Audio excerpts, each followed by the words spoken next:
topics and opinions expressed on the following show are solely those of the hosts and their guests and not those of W4WN Radio, its employees, or affiliates. We make no recommendations or endorsements for radio show programs, services, or products mentioned on air or on our web. No liability, explicit or implied, shall be extended to W4WN Radio, its employees, or affiliates.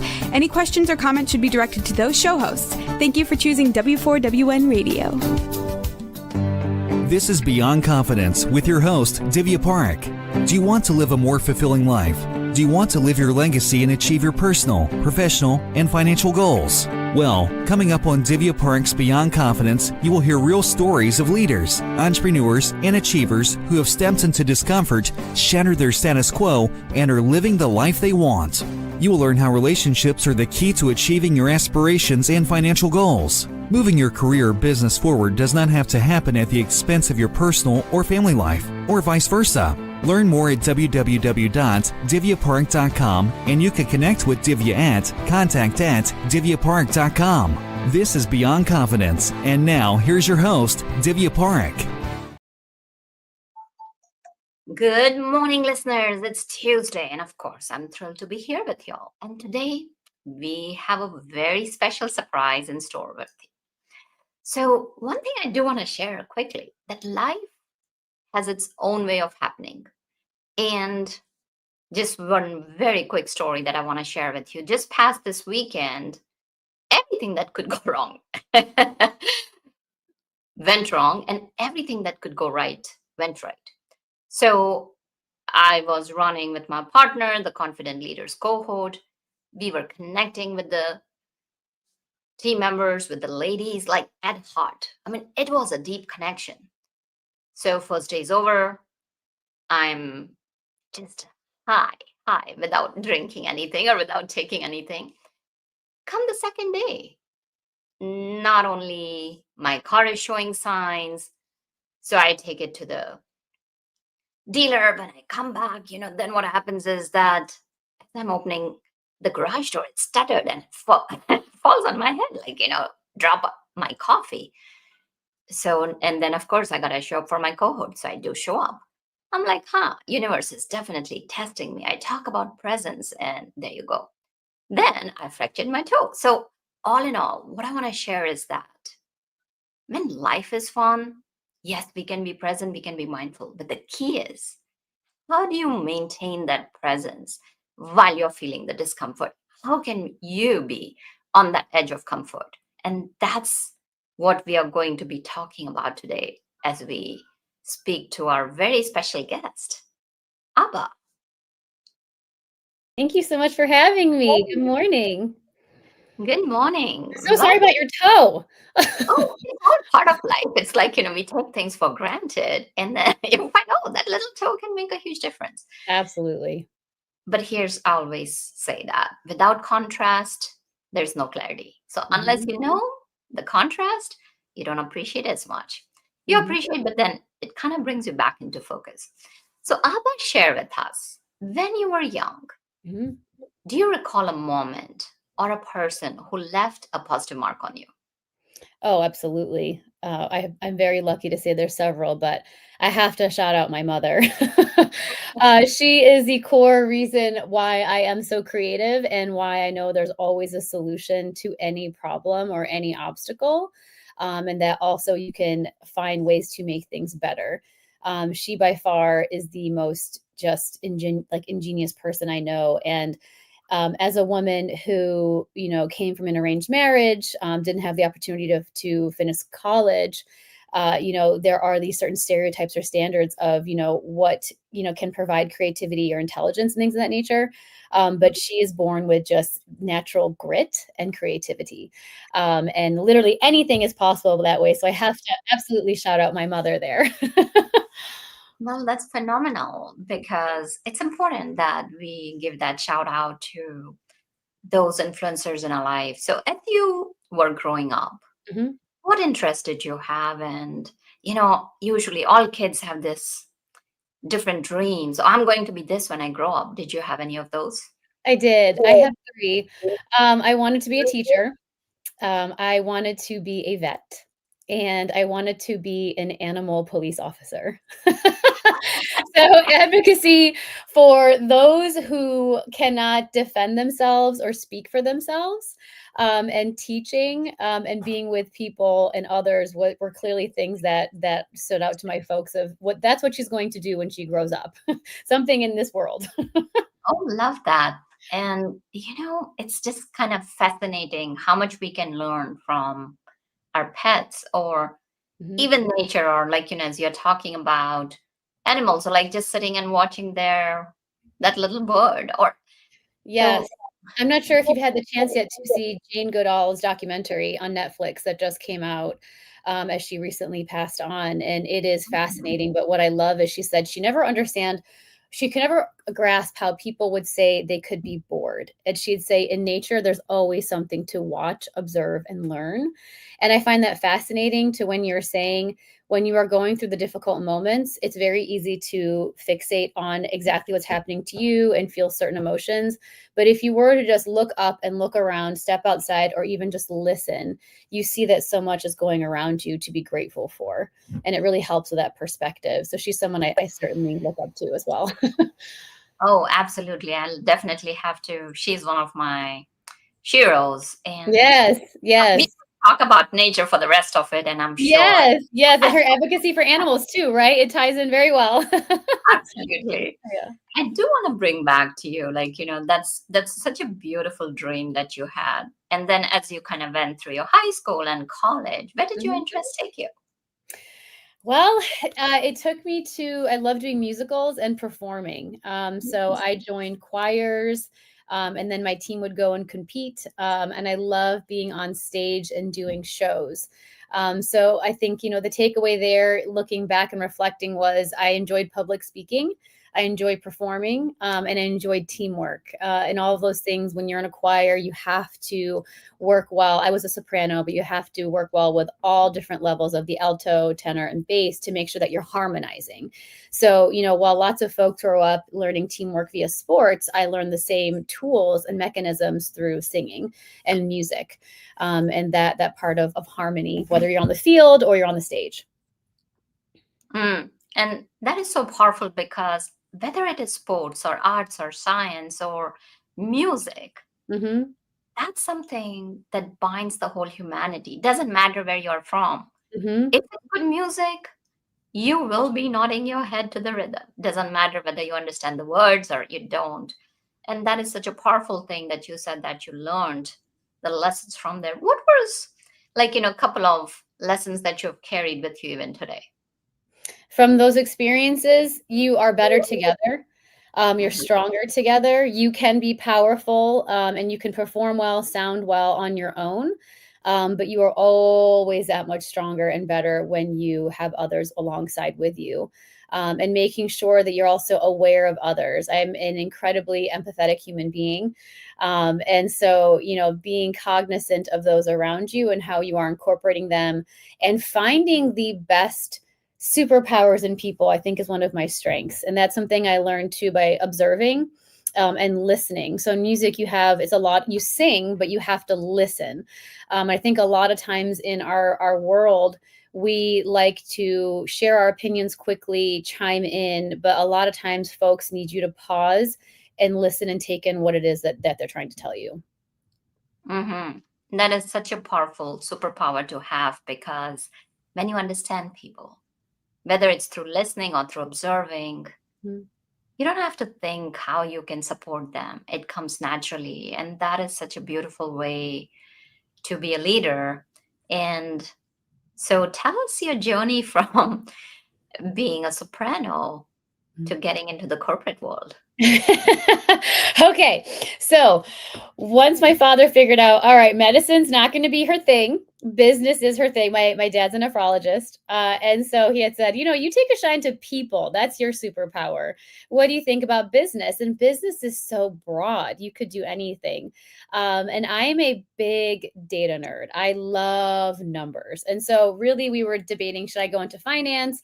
And I had a mentor in college that said, you'd be great for marketing. And I was like, what's marketing? Like I see TV ads, radio ads. And I was led to an internship at Merrill Lynch. And I'm going to call out my very first mentor, Angela Ponticello, who absolutely changed my life. The internship was at Merrill Lynch, and it was half marketing, half finance. And I remember him sitting me down in his office and saying, you really got the numbers thing down. You're taking a shine to marketing. I want you to meet someone I know. And his wife's very best friend, Lisa Feckenhauer, who's still a dear friend to this day, was working at a local ad agency. And he had said, why don't you go meet her for the day? And I think they had day internships back then. And I said, all right, let's go do this. And I remember walking off onto this agency, and you have to go up through an elevator, and the elevator doors ding open, and I knew I was in love. And it was like you had said, you can nod your head to music, but also you're feeling something, and you have to listen to your body and the feelings in which it emits. It'll tell you things sometimes quicker than even your brain. And I felt like this was my home. I belonged here. There was so much energy, camaraderie, passion. There was just so much buzz. And I said, what is marketing? I have to figure out what they do here. And so I had this day internship. It turned into a week. And then I was so fortunate and turned into a job offer before I graduated college. And that's how I started my marketing role in Rochester, New York. So upstate New York, big shocker. I'm from there. Wow, another person from New York living in North Carolina, right? But, I followed my passions through. And if you're from Rochester, you go to New York City to advance your knowledge and career in marketing. It's the biggest hub there. It's the Big Apple. It's exciting. And within my 10 years in New York, I bopped around from going to my first client in-house position at Tiffany & Company. And that gave me exposure to building and launching new products and services, doing marketing on a global level, which was really exciting. And it led me all the way to also working within startups. I have two dear friends in college that were brave and bold enough to start their own startup called Brand Networks. I was their third hire in New York City, and they're still doing fantastic. So shout out to them too. So from there, that was corporate America. And I ended up boomeranging back to Rochester thinking, this is it. I have my house, the kids, the dogs, the dream. But after my youngest, my daughter, turned 2, this wonderful thing called sleep came back to me. She started sleeping through the night. And yes, I'm one of those parents who had kids who didn't sleep. And you take that for granted, let me tell you. But I wanted more. And I have family here in North Carolina that said, this is a really great place to raise your children. And the market's booming for marketing.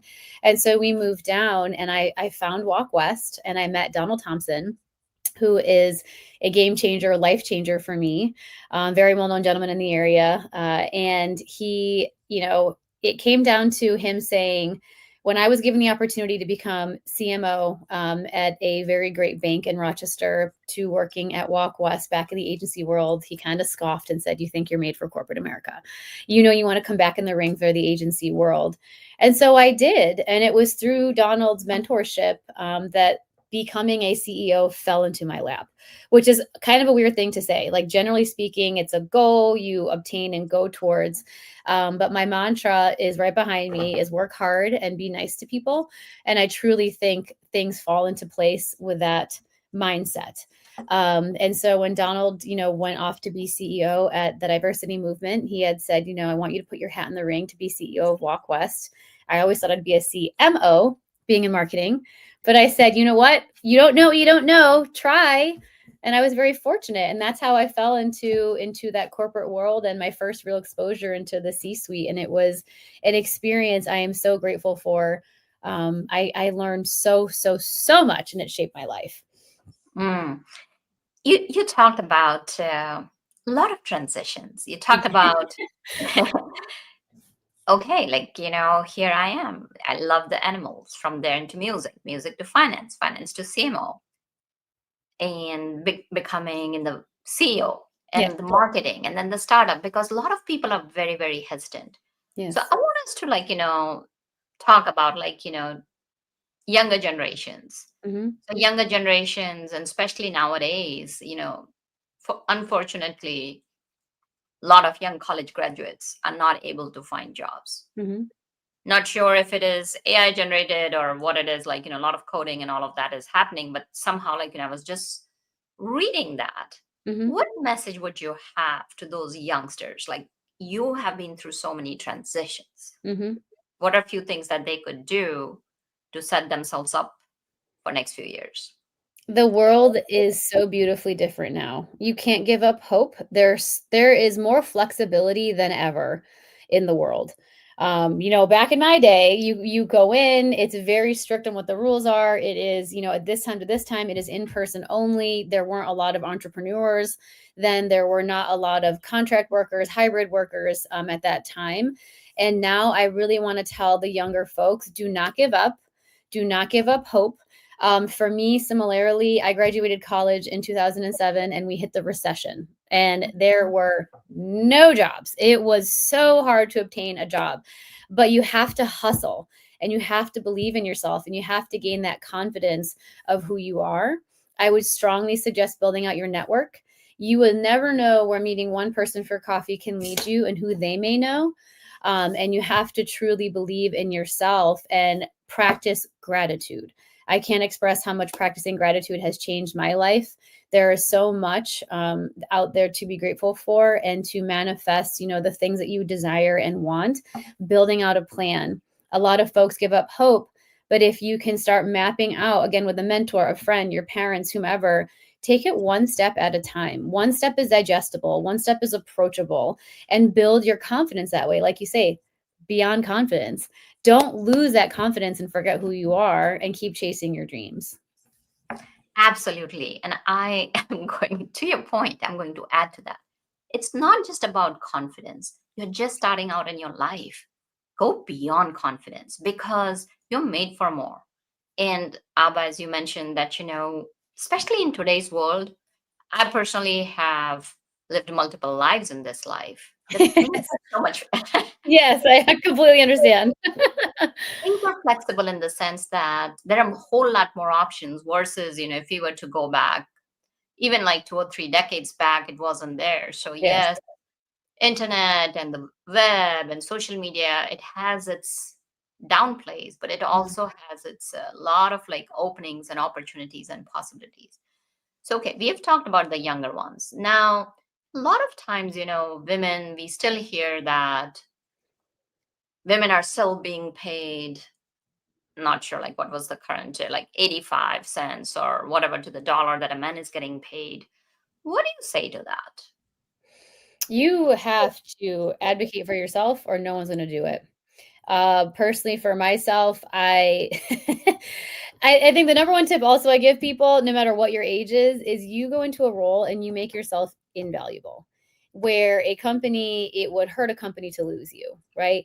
And so you have to find ways to add your own special thumbprint, your own special sauce to wherever it is that you go. But you must always advocate for yourself. You do not settle.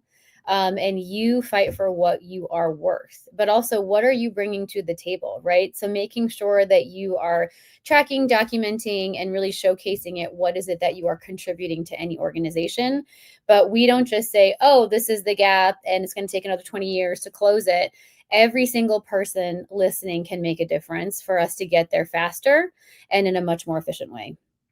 Mm-hmm. So you brought up some very valuable points. You said make yourself invaluable. What are Mhm. some of the ways where people can find, especially sometimes what happens is that they may be in a repetitive job and don't Mhm. have different opportunities to shine? Yep.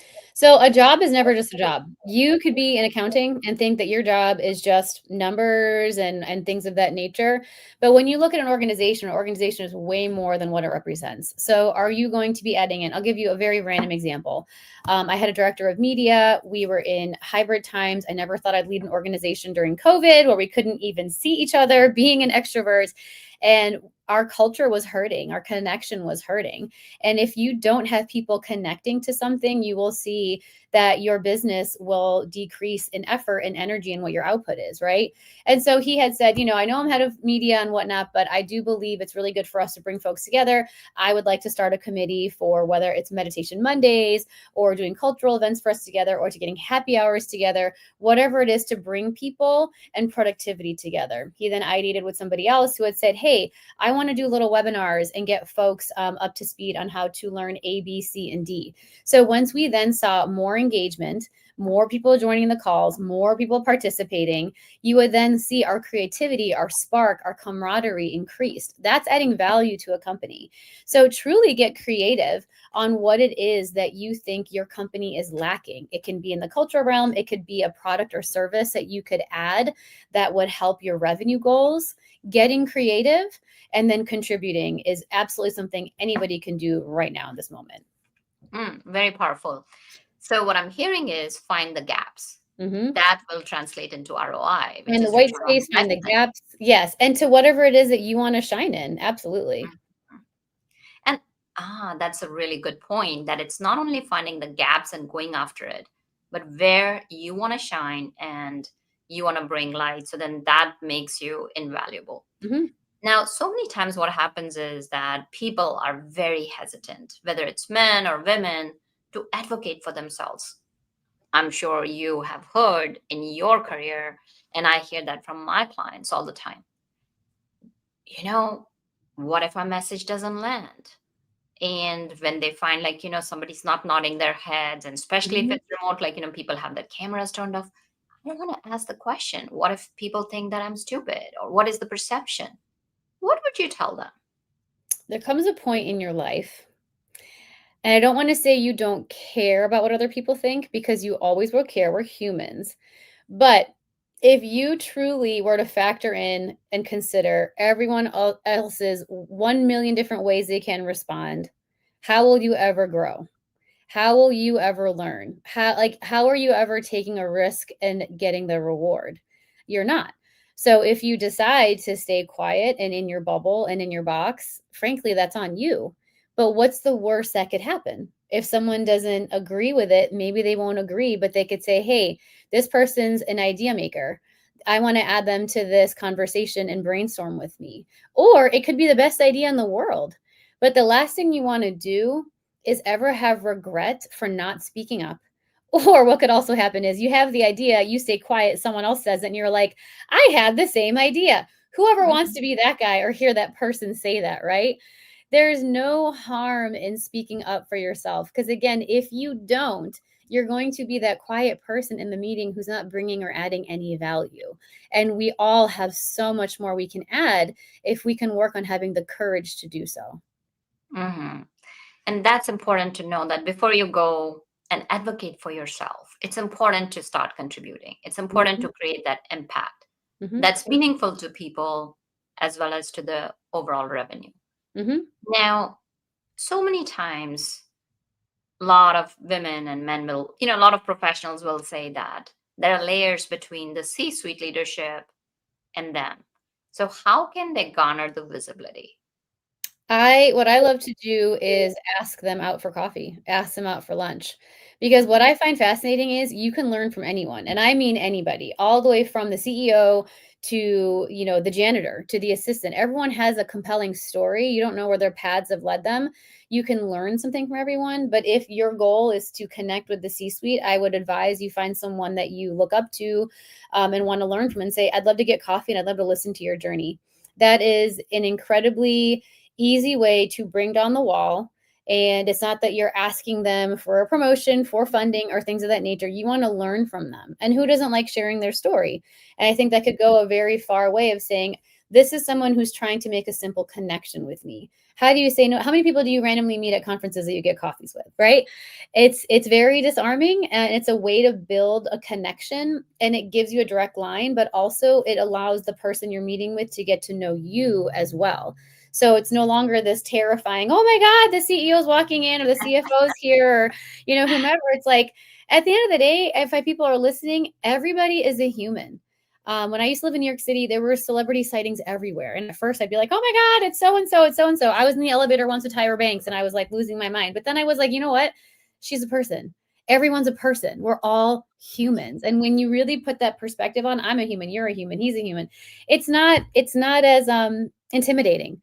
I would think, is putting that in that perspective. So I say, make that contact, ask for that coffee, ask for even a walk around the building when you're in the office that day. It can be very simple to make that connection. Hmm. Very powerful. As they say, proximity is power. Mm-hmm. And you can create proximity with just a simple ask for coffee. Yes, and I can guarantee you, you have 3 things in common with anybody in this world. You could like dogs, you could like traveling, you could like coffee, the same sports team, sports in general. And when you find those ways to connect, it really makes it powerful. It does. Coming back to your journey as a CEO, Mhm. tell us, what lessons did you learn during that time? Was the journey solitary? Because a lot of people say that it becomes very isolated. Mhm. And what were some learnings? And if you have any stories of any ups and downs, that would be great. Absolutely. It is incredibly isolating. And I was not aware of that, but my mentor had said, you won't know until it happens, until you sign that paperwork. Because I was at the company for several years before. I said, no way. I know that's probably going to happen to everybody else. There's no way it's going to happen to me. I've known these folks for years and years. But she's right, because there's a level of confidentiality, decisions you have to make that can be difficult. And it is incredibly isolating. So my suggestion there for fellow leaders in those positions is find others in that role or realm with you to connect with. And I think what's beautiful is there are a lot of groups and organizations and folks you can meet to connect with, so you don't feel so alone. So to answer that question, 100% yes. It is absolutely isolating. Uh, and what I learned, is taking the time to listen to your employees. So an example here is you may think you know the best way to do something from your own personal experience, from your own personality. But I had my mentor come in and she led a group, and I found out my organization at the time, let's say, was 95% introverts and 5% extroverts. You can guess which bucket I fell into. But if you have an extrovert leader, and most of your employees are introverted, and this is when we were debating the hybrid scheduling, if their Mhm. productivity can excel being introverted within their homes, why would I demand they come in 5 times a week? That's not productive for anybody. That doesn't work for anyone. And I took the time to listen to the whys, but for the folks to make sure, all right, we're in X number of times a week because this is good for culture and community and brainstorming. But these are the times in which y'all can be home, work on the things you want to work on in the way in which you've expressed to me is most productive for you. But here are the expectations and the guardrails that you have. So I think setting expectations and being very clear what you expect of your people is paramount for success, and listening to the ways in which they want to work and doing your best to incorporate that as well. When you lead with an iron fist and you say, this is the way we're going to do it, and that's it, personally speaking, from my experiences, that's not the most productive way to run an organization. So really listening to your folks and learning about them is key. Mm. What would you say, there was one thing, if you were to go back, oh, if I had known that, Mm-hmm. I would have done differently. If I had known COVID was coming, I certainly would have set us up a little bit differently, for sure, in getting us, ready for the hybrid world. That's like the biggest thing. I can certainly, when people ask me, like, what's the one thing if you could have a magic 8 ball? I wish I could have, so I would have known more. I think I would have done more things outside and gotten the team, more together regularly and have some more ways to connect. I wish we had more resources too that we could share, at the ready. As again, it was new to all organizations, but maybe a buddy system would be nice to have set up, things of that. But I certainly would have loved to have changed some things around in that hybrid work style before COVID hit us all. Mhm. And what are a couple of things that you did and you take pride in it? Like, oh, yeah, I did that. That had such a big impact. What My was?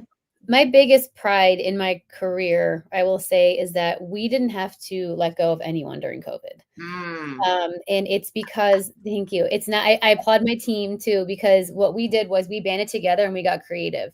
So mm, being a marketing firm, we were building websites and things of that nature, but we quickly pivoted and said, all right, for our clients to succeed, One of them is in the beverage space. We had to quickly incorporate e-commerce into their platforms and their sites and their system because you couldn't go out and purchase anymore in person. And so when we found ways in which we could bring our, especially brick and mortar organizations to e-commerce, everybody, won. And so I really credit my team, the hard work, the learning that they put in to help our clients succeed and our organization succeed. But it is my most proud moment in my career, because my team, we were 25. So they were family to me. They weren't just numbers by any means. I knew their family members, their children, they have mortgages, benefits. It's a lot of weight on your shoulders in this role. But I was really glad that we could see that through.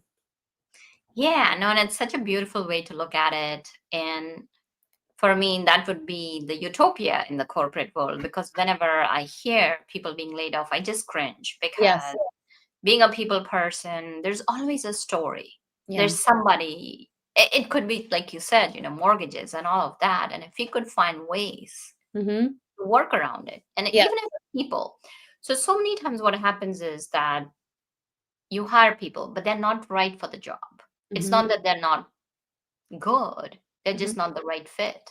Mm-hmm. What would you encourage the leaders to do in those situations? Find the strengths of that person and see where they can apply, right? So, someone can come in as one realm and you say, all right, this is the experience they had. This is why we hired them. But how much of a person can you know within 2 or 3 interviews, right? Like, you don't truly know everything about them, but everyone does have strengths. So can you find strengths that would apply and help the business? But if not, you do have to make sure you're not trying to, what they say, ram a square peg into a round hole or vice versa. But I do believe that everyone has strengths they can contribute. So getting to know that person and what is their passion. People perform better, much better, when they do things that align with their values, their goals, and their passion points. So in listening to someone and say, what makes you tick? What do you like about the job? What do you do in your spare time? You can learn a lot about people to say, oh, you didn't mention you did this in the past, or you have this skill set. This could help the organization in this way. What do you want to talk about with A, B, and C, and D? I know you are in this role, but have you considered potentially going into project management? If you say you are very organized and love to keep people, up to date on schedules and things of that nature. But I think you really have to take a full chance on getting to know someone and their skill sets to see where you can apply them. Mm-hmm. You have mentioned that, you've been in startups. Mhm. So many times what happens is that people are in startup mode, and then the cultures can be really, really good because you can accommodate a small team. And then fast forward, it becomes a mid-sized company. Fast forward a little bit, they go for IPO, and so many millennials and Gen Zs, it's about growth and financial compensation and the culture. So what happens is that, now they're vested in the stocks, they see the company's doing good, very happy, very excited. Lo and behold, fast forward, maybe Mhm. 6 months down the road. Now the shareholders and the board members' the eyes are on the company. Let's say, something tanks, the share falls, and the leadership, who's brand new in that role, like having all those eyes on them, then they start creating all these rhetorics. And during this, what happens is, and I've seen this time and time again as I've coached, is that the same professionals and leaders who had put in their sweat, like, yeah, this is going to be my equity. And of course, like, they're not going to be vested for another 2 to 3 years, but they're not feeling recognized. Mm. How can they understand, right? The leadership is new to it. And the mid-tier is also new to it. So now they're going from a culture of that wellness and, like, caring for each other into this fast-paced. What could they do to tide through these tough times? You have to rally. I mean, you have to rally. It's like time and time again, there are these videos and quotes and inspirations you see of, we all have fire in us, but is someone lighting that fire? Are you lighting that fire? You can be at the bottom of the totem pole and recognize the culture's tanking, the company's tanking, Who is going to go and inspire and light the fire and the flame and motivate people? I mean, that is on leadership 100% to be sure that that's happening. But if you do see a void and you're not in leadership, step up. And you have to get the team together to go behind the same cause. So what I mean by that is I was in a lot of M&A, so a lot of acquisition in the banking world, and we were very fortunate to acquire a lot of banks, but you had to be so careful when you acquired. You're not just taking off the name, slapping a new one on and saying, this is your new name, role, and whatnot. You are bringing them into a family, into the fold, into the culture, making them feel like they're a part of something. Because if you don't feel, or you don't make someone feel like they're a part of something, why would they care? Of course, they're going to burn out. They're going to feel resentful. They're going to feel underappreciated. You have to make sure that you're consistently setting the tone to what is the North Star. And by leadership, you need to be transparent and saying, this is why we're all working so hard. We are going towards this goal together. And every single person here plays a part in hitting this goal for the company to succeed and do well. Then everyone is united. They understand the what and the why, and you have that motivation and focus to work together to get there. But a lot of times I see leadership very behind the scenes, not sharing where the progress of the company is, why we're doing this the way that we're doing it.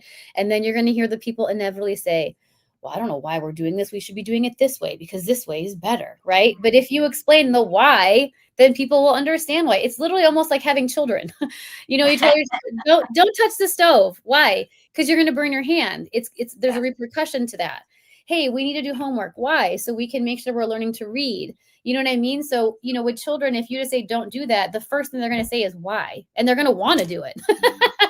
So we deserve explaining things to people so they know why and keeping them motivated, and also making sure you're retaining the people who are behind the why, because if they aren't behind the why, they're going to add toxicity, and that's not good for any company either. Yeah. Now, and you captured it very powerfully, that if you're bought into the why, then what and how don't matter.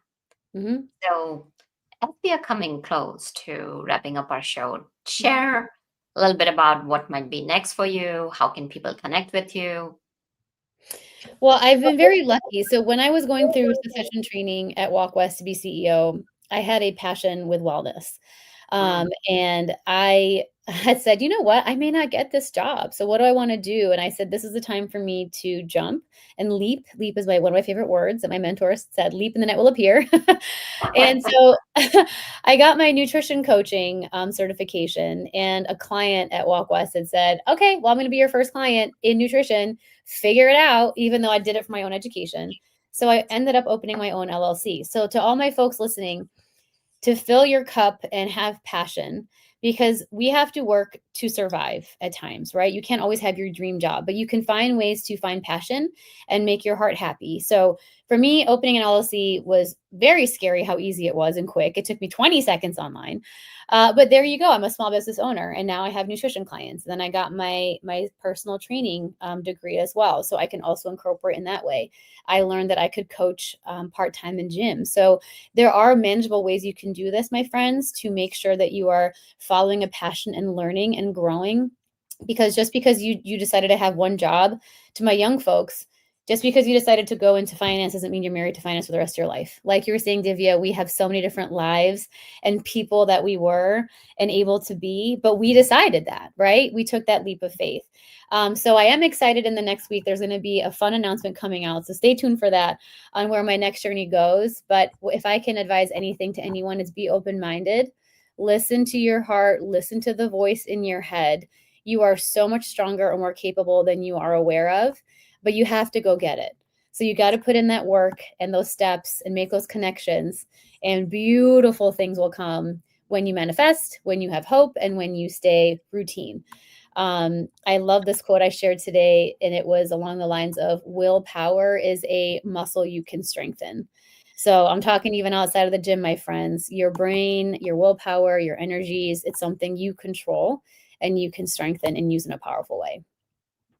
That's beautiful. And any last thoughts or anything else you'd like to share? So, if anyone here is feeling hopeless or that they're stuck in a rut, you got this. Take it day by day and set little goals for yourself to help you get to where you want to be. Just don't give up. You can absolutely do this. All right, y'all. So hang in there. You got this. Find your dream. Go beyond the confidence, like we always say here.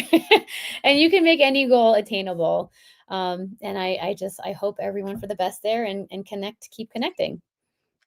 Absolutely. Thank you so much, Abha, for being so open and sharing your thoughts and wisdom. So I'm sure listeners that you're looking forward to connecting with Abha. She is on LinkedIn, and her LinkedIn profile, if you want to just kind of read it out and also like share your email, that would be great.